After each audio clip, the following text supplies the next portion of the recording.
Hi, welcome back to my channel. So it's nice to see you all again.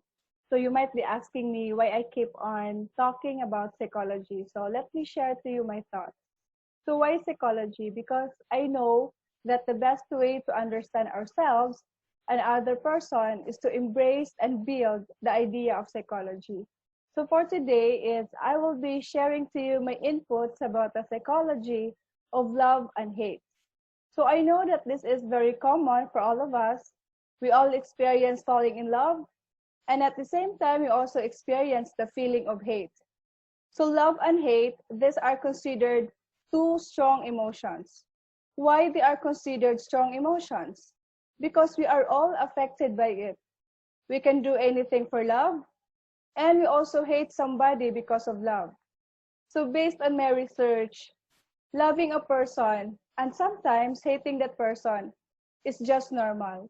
It doesn't mean that you are in a wrong relationship. So in psychological perspective, it simply means that you still love that person. You just hate the person's behavior. So what is the question? The question is this. Why do we hate the person we love? And why do we love the person we hate? So it sounds confusing, it sounds complicated. Yes, it's true. When you talk about loving and hating, this is a complex thing. So let's try to make it more simple. So why do we hate the person we love?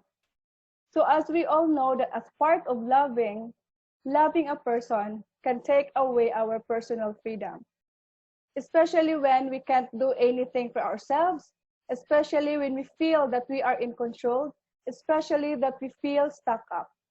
We hate that feeling. That's why the feeling of loving can immediately turn to the feeling of hate. So there was a study conducted before, and they tell us that the deeper the love, the greater the hate. So I don't know if you will believe it or not.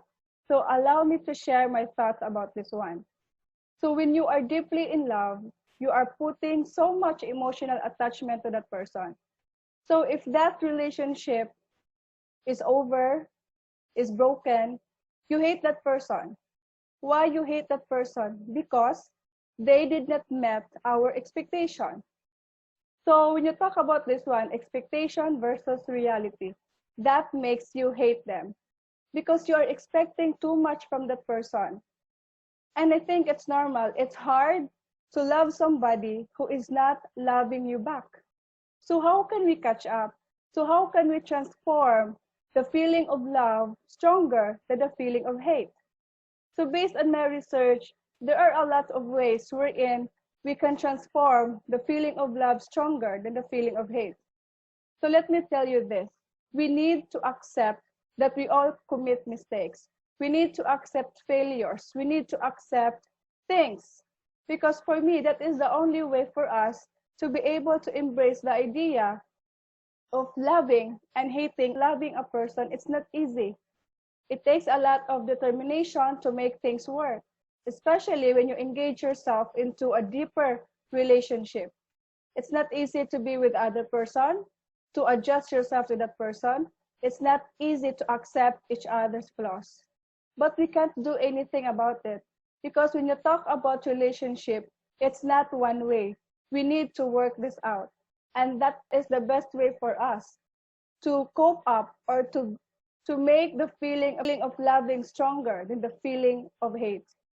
Because love can be a fertile ground to the emergence of hate.